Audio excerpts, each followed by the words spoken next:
لوجوس تي في.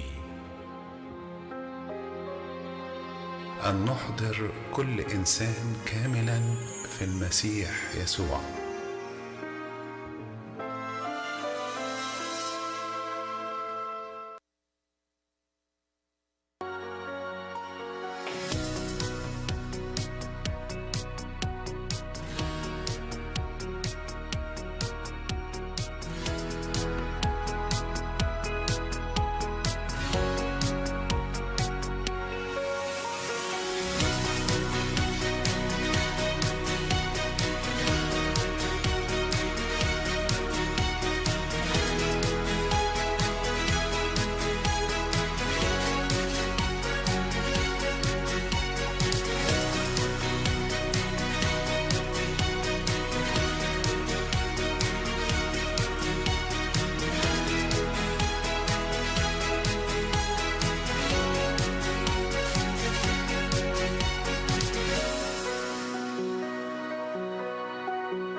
مساء الخير أعزائي المشاهدين، وأهلا بكم في حلقة جديدة من حلقاتنا الخاصة عن الانتخابات الأمريكية 2024. النهاردة مشرفني وضيفتي هي مرشحة عن الكاليفورنيا ستيت سينات. معايا النهاردة اليزابيث آلر. اليزابيث هي مترشحة عن الديستريكت 25. الديستريكت 25 احنا معنا الصورة دي، يا ريت نجيبها بقى دلوقتي، المخرج يجيبها لنا. الديستريكت 25 اللي فيها المناطق اللي هقولها دلوقتي، فانت لو ساكن في المناطق دي لازم تتفرج على الحلقه النهارده عشان تعرف مين اللي مرشح نفسه عن الاريا بتاعتك. الديستريكت 25 يا ريت المخرج يقرب لنا. ايوه انا هتلاقيها كده، ايوه اهي. اوكي، الديستريكت 25 فيها جلانديل، باسادينا، مونتيري بارك، تمبل سيتي، مونروفيا، سان مارينو، سان جابرييل، سييرا مادري، أركيديا، ماي فلاور فيليج، روزميد، كليرمونت، أبلاند، رانشو، كوكا، مونجا. أوكي، فأنت لو في المناطق دي لازم تتفرج معانا النهارده على الحلقة دي، تتفرج على السيناتور اللي مترشحة للسيناتور عن الولاية. احنا متفقين إن في ناس بتترشح للفيدرال وناس بتترشح للستيت، فكل منطقة بيبقى فيها الاثنين مترشحين، طبعا غيرهم في حاجات تانية، بس دول أهم حاجة ويمكن أعلى حاجة في الاريا بتاعتك، اللي هو بيرشح نفسه عن الكونجرس أو بيرشح نفسه عن كاليفورنيا ستيت. النهاردة معانا اليزابيث مرشحة نفسها عن ستيت سينات ديستريكت 25. Welcome, Elizabeth, and thank you for coming today. Oh, thank you, Sister Dahlia. Thank you.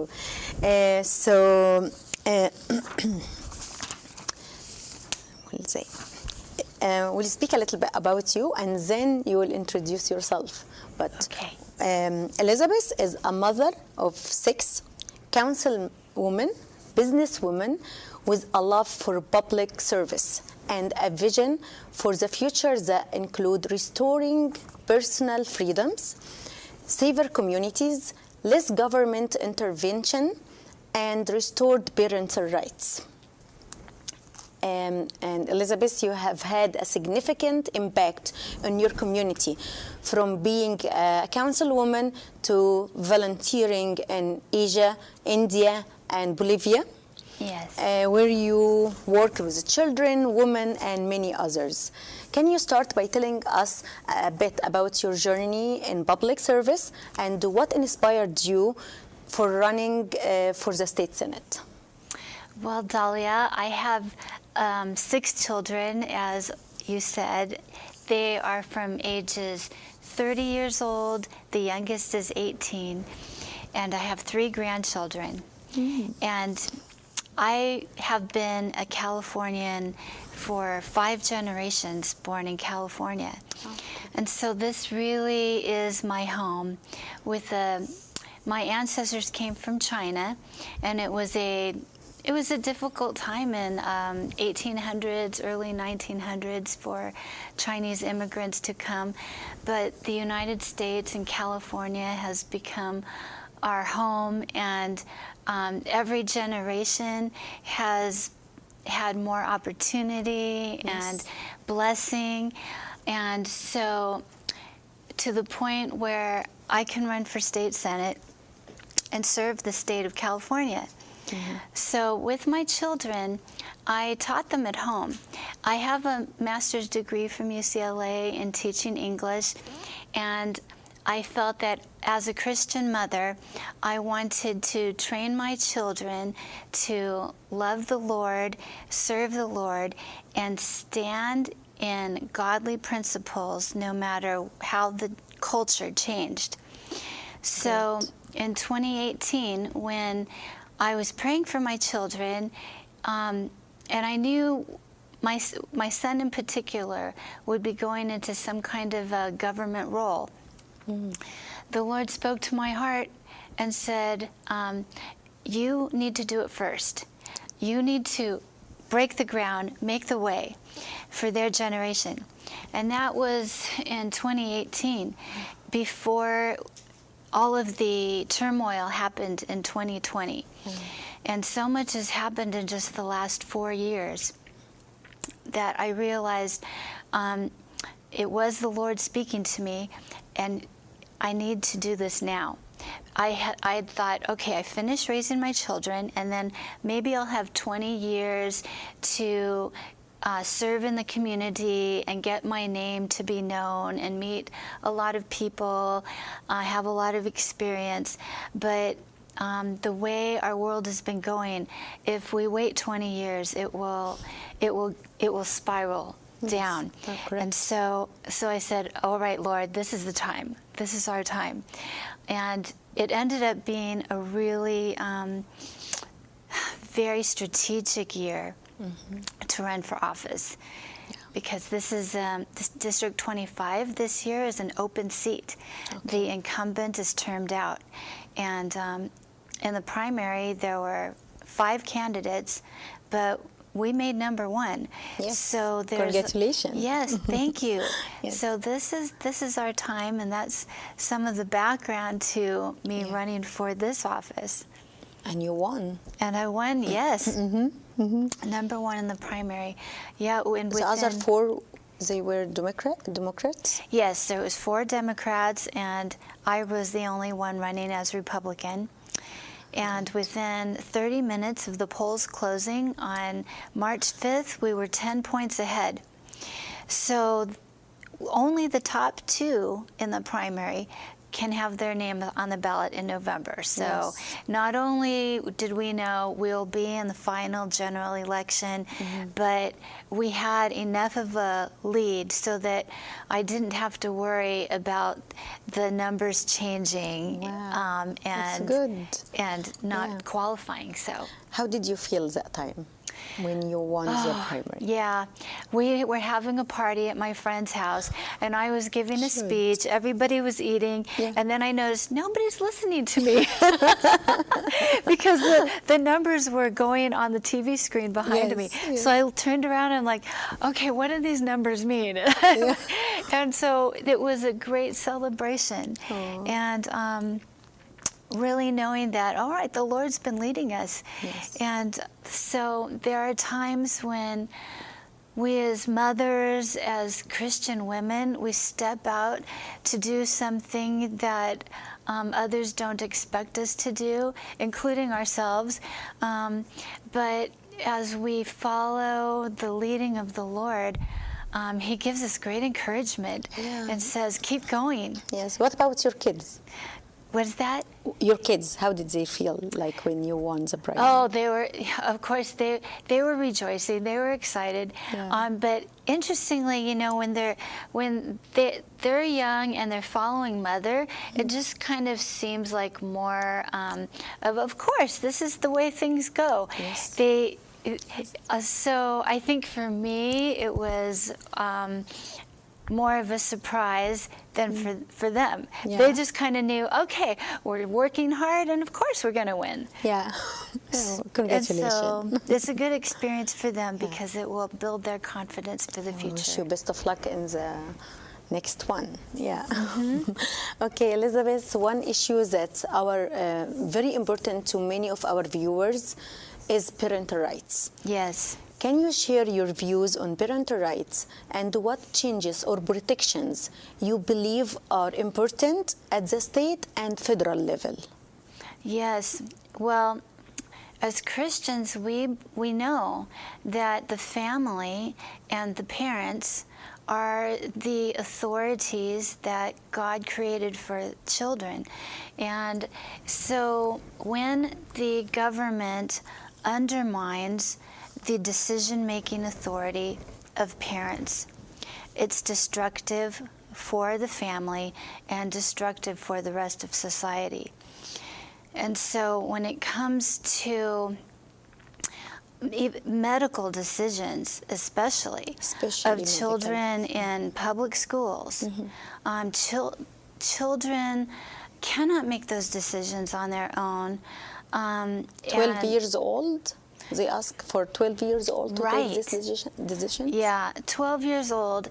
I mean, we all know that there's so much changing in our bodies and in our minds when we're in puberty and growing from child to adult, and we need guidance, and we need good advice from parents who know us the best.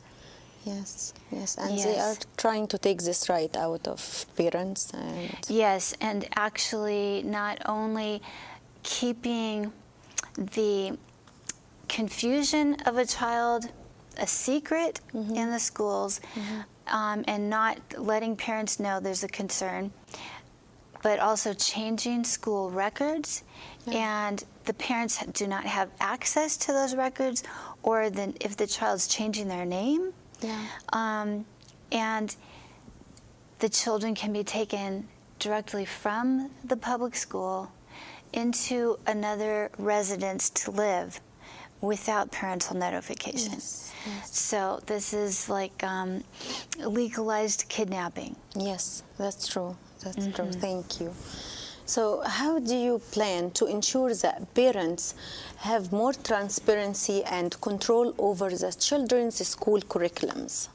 I think that when we have local control, it's much more productive because the parents can go into the school district, speak at a school board meeting, have their voice heard, and they can run for school board themselves and have the decision-making process at the local level. There have been bills going through the state legislature that wants to take away the local school board authority on curriculum and put it at the state level. It's crazy. Yes. So that, and when parents go up to Sacramento to voice their concerns, I went once. It's so much harder to be heard. Yes. And they don't want to pay attention to us. No. Yes. No. So we need to keep the power at the local level where the parents can be heard and can run for the office themselves. So we never heard about that, like the state controls the curriculums, and what about the school board? So we never heard like the school board has no control over the curriculums. That's new. Like Right.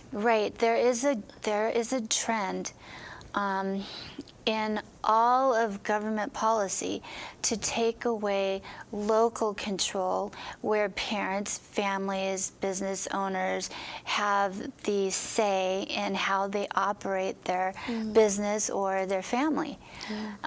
It's becoming a top-down dictatorship. Yeah.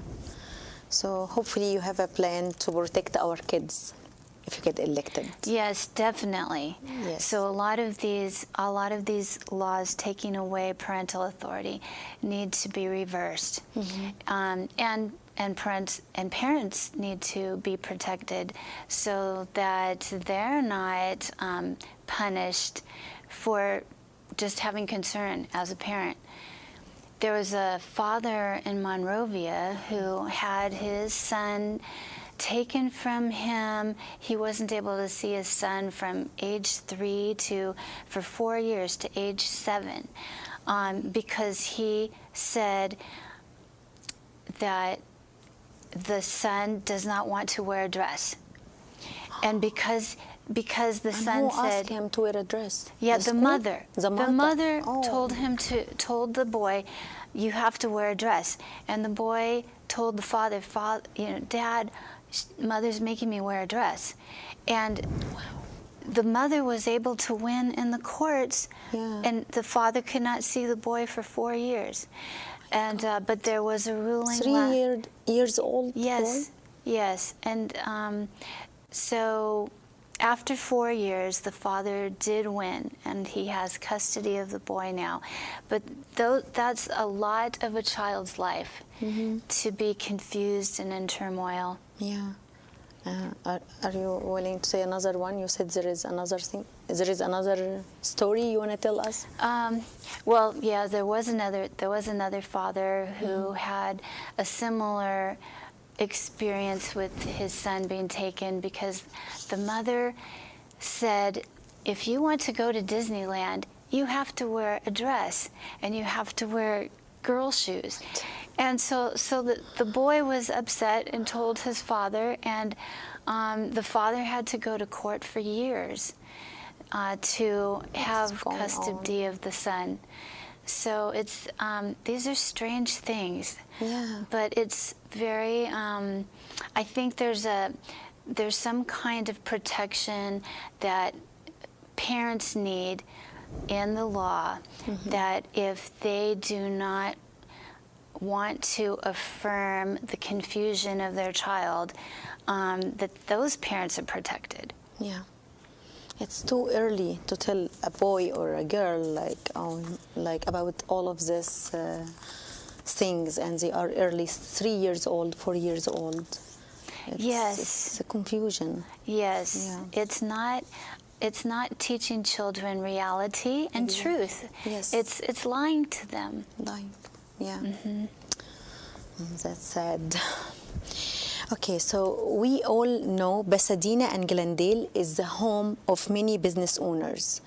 However, there is a shortage in employment everywhere in California. So how do you think we can fix this?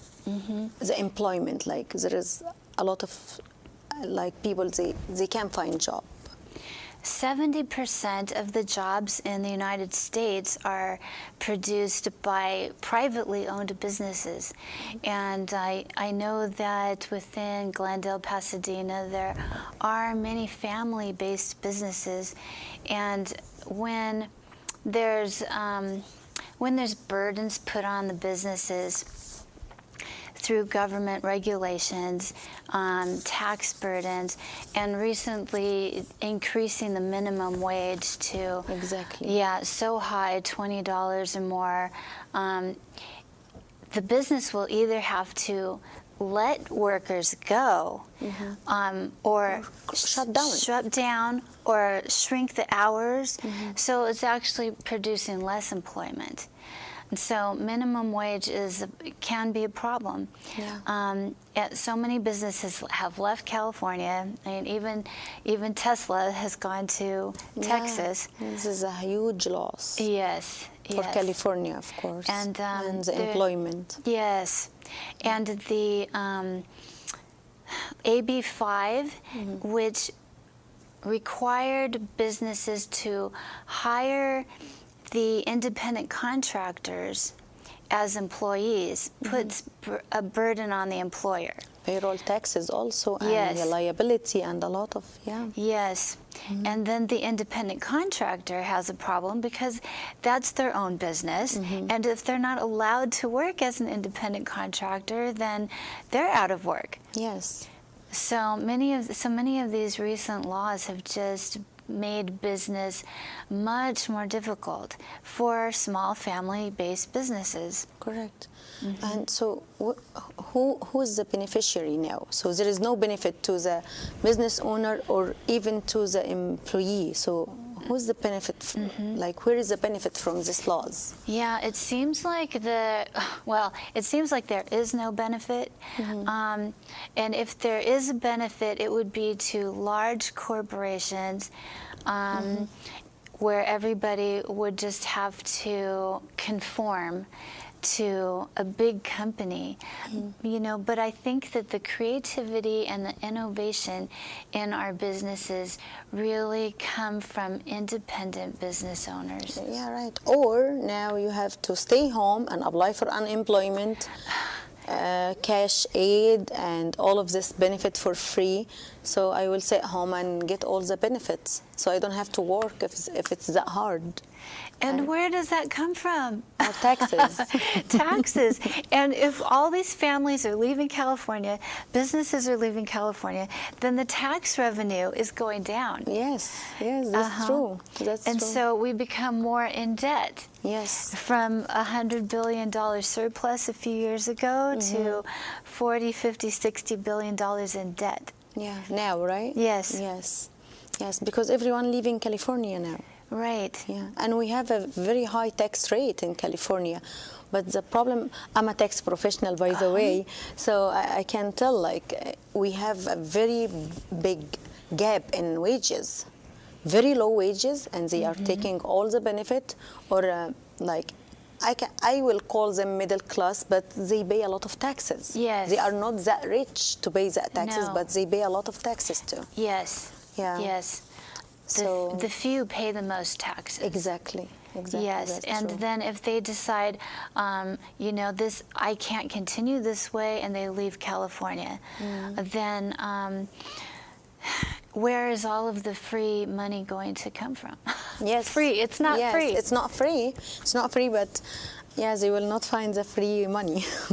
And even the insurance, health insurance, it's really expensive and it's not affordable anymore because of the the business shutting down. Right, right. And health insurance is, the government wants to require health insurance to There is cover... a state penalty if you don't have Yes. health insurance. And requiring certain categories of health insurance which are not necessary, like abortion and transgender treatments. Those things, if those are required to be covered, that's a greater burden.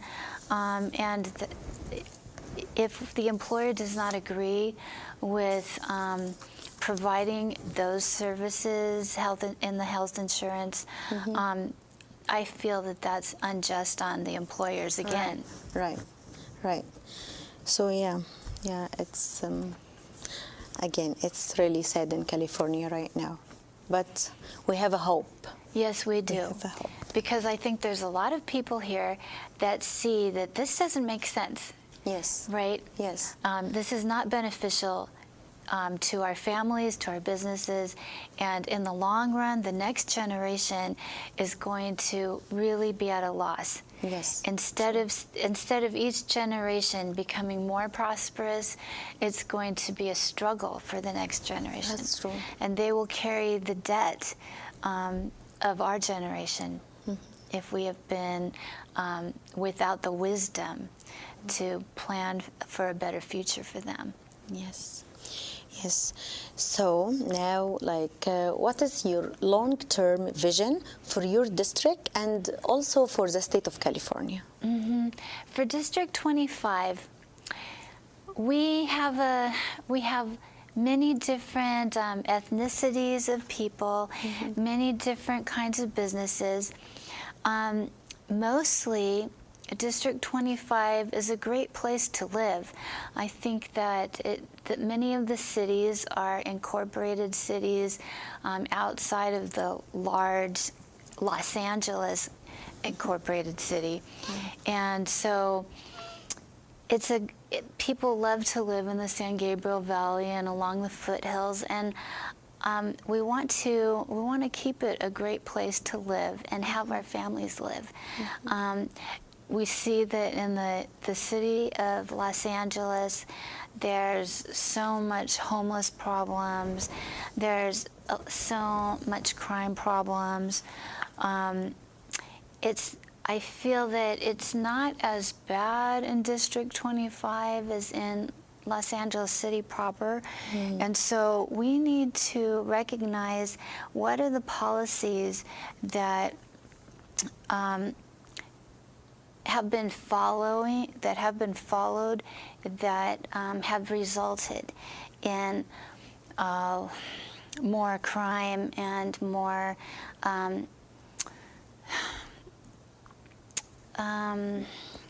It's not safe. yeah, the homeless problems.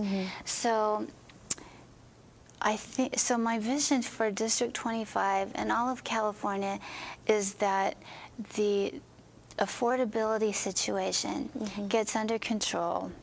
There's more housing, not just for homeless, but housing for families. Correct. That we can afford the health. Well, we talked about health care, but also like property insurance and home insurance. The wildfires need to get under control, Yes. manage our forests better. Yes. The water storage needs to have the infrastructure built into it and maintenance so that in the future, as we receive so much good rain in the winter and snow, it can be stored for the future and managed wisely. So my vision for California and District 25 is that it remains a good place to live for families and for businesses to prosper. Okay, great. So, what's final message would you like to share with our viewers about your campaign and why they should vote for you? November 5th is Election Day. And here in California, the ballots will come in the mail in just a month, October 7th. So remember, Elizabeth Wong Ahlers running for state senate. Our website is elizabethforsenate24.com. And this is the year that we can bring positive change into the Senate in California. There are 40 state senators, and currently there's a supermajority which all vote together, and they're the ones that have been voting for the policies that have been chasing people out of the state. No, it's only 8 Republicans. There were 8 Republicans, and then 2 of the Democrat senators have changed their party. Yeah. Even this week. So now there's 10. This week? Yeah, Oh, on Thursday. That's good. Yes, on Thursday. Yeah. Another one came over to the Republicans. So now there's 10. Good. We only need 5 more Republicans to be able to start saying no, Yeah. and not have the super majority anymore. Yeah. And That will be great. Yes. We're praying for that. So this is the year, because in the primary, as I said, I got the top place. But the third place candidate, who is not on the ballot, she lost, though she spent $3.3 million. Wow. And she lost. But her voters could easily vote for me, and she had 17% of the vote. I had 38. So we put that together, and yeah, we can do it. It can be done this year. Yeah. And we had many 10 to 15% of our vote came from non-Republicans. Yeah. Because people, Chinese, Armenian, Arabic, Hispanic, we are seeing that our family values and our businesses need different policy. Yes. And so the change. yes. Yeah. Okay, thank you so much, Elizabeth. I know it's only 30-minute interview, but I really appreciate you, and thank you for your time. And thank you for taking the time to introduce yourself to our community. We wish you the best of luck in your campaign and upcoming election, and we hope to see you soon. Thank you so much, Dahlia. Thank you. So glad to be with you. Thank you so much, Elizabeth. أعزائي المشاهدين، النهاردة اللقاء كان مع إليزابيث آلر Ahlers. Ahlers. I'm sorry last name. Elizabeth Ahlers. وزي ما قلت هي الديستريكت 25 وقلنا السيتيز في الأول. فلو سمحتوا لو دي السيتيز اللي انت ساكن فيها اتفرج على اللقاء واتفرج على الأسئلة اللي احنا سألناها لها وازاي هي ردت وهل ده فعلا اللي احنا عايزينه دلوقتي ولا لا. ولو اللي احنا عايزينه يبقى لازم تنزل وتنتخب وتفوت وتقدم صوتك، لأن زي ما إليزابيث قالت النهاردة هي دي السنة أو هو ده الوقت اللي احنا فعلا لازم نتحرك فيه عشان ننقذ أولادنا أولا، شغلنا، حياتنا، مش بس في كاليفورنيا، في أمريكا كلها. فنتمنى ان احنا كلنا فعلا ننزل وننتخب ونعمل واجبنا. انتظرونا في حلقة جديدة من حلقات مصدر ثقة، وهنكمل حلقات الانتخابات، الحلقات الخاصة للانتخابات، وانتظروني إن شاء الله الأسبوع الجاي وحلقة جديدة من برنامجكم مصدر ثقة.